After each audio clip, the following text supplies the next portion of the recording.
Well, welcome back to continuing the discussion, Exodus chapter 12. Well, after reading and unpacking Exodus 12 in our main study, there's still so much more to explore. This chapter is a gold mine of history, culture, and theology. And today I want to take us even deeper. We're going to look beyond the surface of the Passover narrative and explore themes that might challenge us, stretch us, and maybe even reshape how we understand faith, justice, and belonging. Let's begin by looking at the concept of divine time. God's first instruction in Exodus 12 is to reorder the calendar. This month shall be for you the first of months. This was more than a liturgical note. It was theology reset. In the ancient Near East, calendars were often determined by kings or empires. Egyptian time revolved around agricultural cycles tied to Nile and the reigns of the pharaohs, whose jubilees and festivals structured public life. So when God tells the Israelites to start their year here with the moment of deliverance, he's essentially dethroning Pharaoh even before the Exodus happens. Time no longer belongs to the oppressor. It's reclaimed as sacred. God is saying you mark your story not by empire, but by liberation. That's a challenge to all systems of dominion, ancient and modern. What would it mean for us today if we marked our time not by economic quarters, school schedules, or news cycles, but by the rhythm of God's redemptive acts? Well, now let's talk about sacred space and blood. The act of putting lamb's blood on the doorposts may feel strange to primitive or even modern ears, but in the ancient world, doorways were liminal spaces, thresholds between the inside and outside, between the protected and the exposed. Marking them wasn't about superstition. It was a profound statement of who you belong to. Blood in Hebrew thought wasn't just symbolic of life, it was life.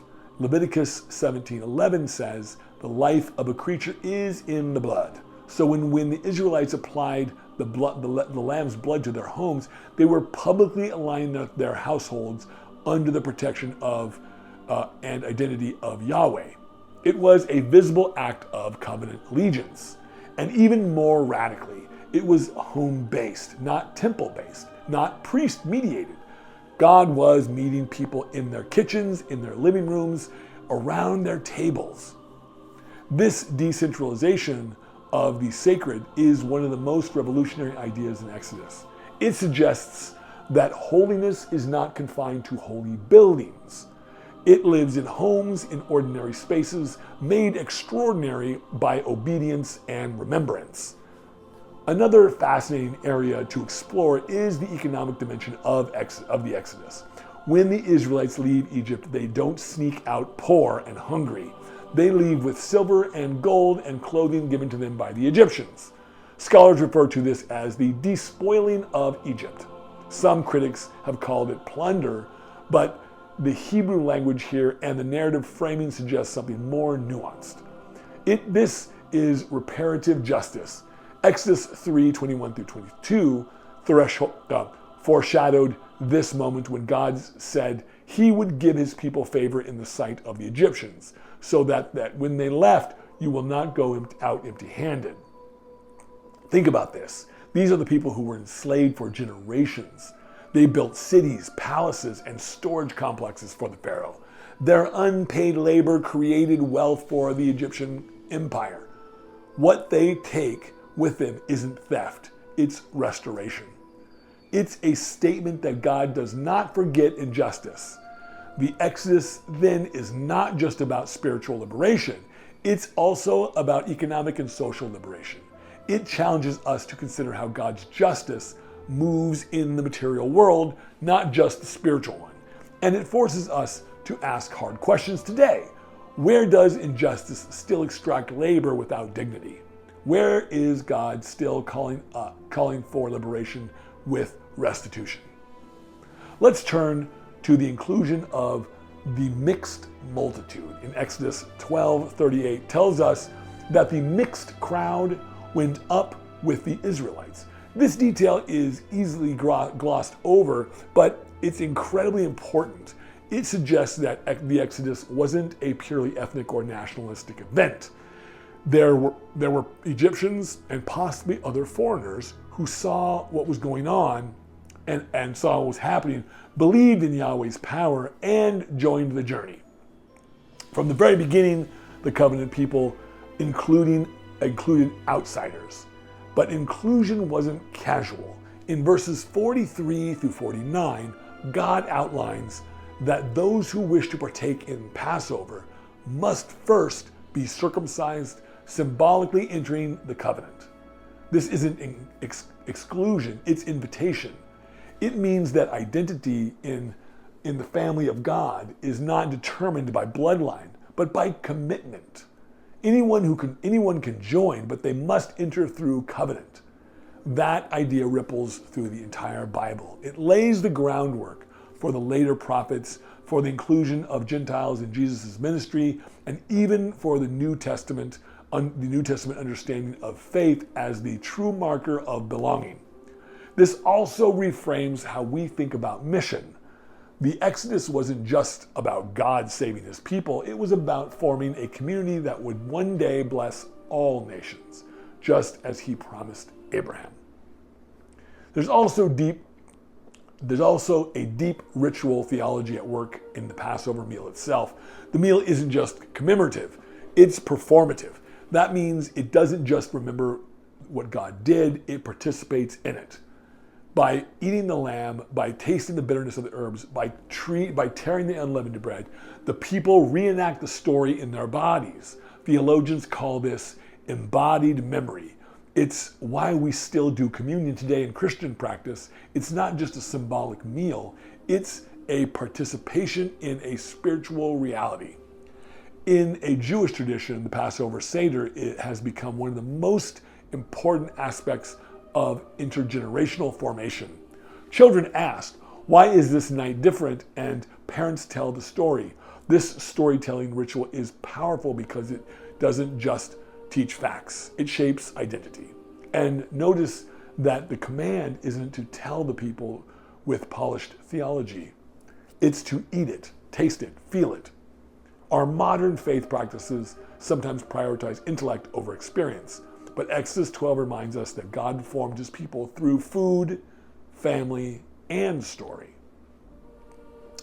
Now let's look briefly at the plague itself, the death of the firstborn. This is a heavy topic and it deserves sensitive, honest exploration.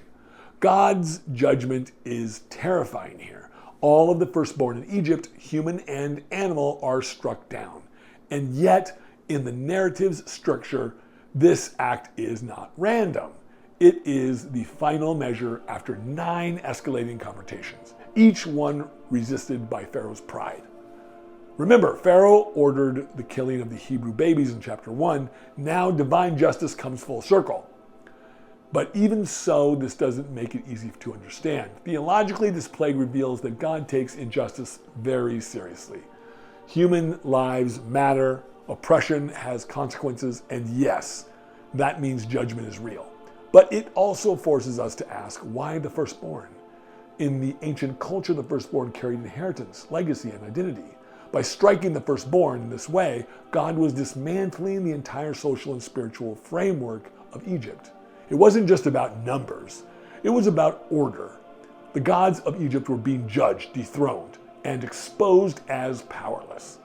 And so finally, let's discuss the meaning of remembrance. Exodus 12 doesn't just tell the people to observe Passover once, it tells them to repeat it every year forever. This rhythm of repetition is what makes faith durable. Remembering in the biblical sense is never passive, it's active. It means living in light of the past, letting it shape the present and guide the future. That's why God says, tell your children, because forgetting is always a threat. Empire doesn't just enslave bodies, it numbs memories. But God knows that when we remember rightly, we resist, we reclaim, and we remember who we are and who we are and whose we are. That's the power of ritual. It shapes a people who who don't just survive, but live with purpose. So here's what I'm left with. Exodus 12 is about more than just escape. It's about formation. It's about becoming a people, not just freed from something, but freed for something. It's about aligning your meals, your calendar, your home, your identity with the God who delivers and dwells. And it's about making sure the next generation knows the story, not by force, but through wonder and taste and tradition. I hope something in this exploration today sparked your curiosity or moved your heart. If there's a detail you noticed that I didn't mention, please leave it in the comments. I love learning alongside you. We're not just reading ancient stories, we're stepping into them. We're letting them reshape us, and we're doing it together. Thank you for staying with me. I pray that this journey through Exodus continues to strengthen your faith, deepen your understanding, and remind you that God is still writing redemption into the story of the world and into your story as well. So we will see you in tomorrow's next episode.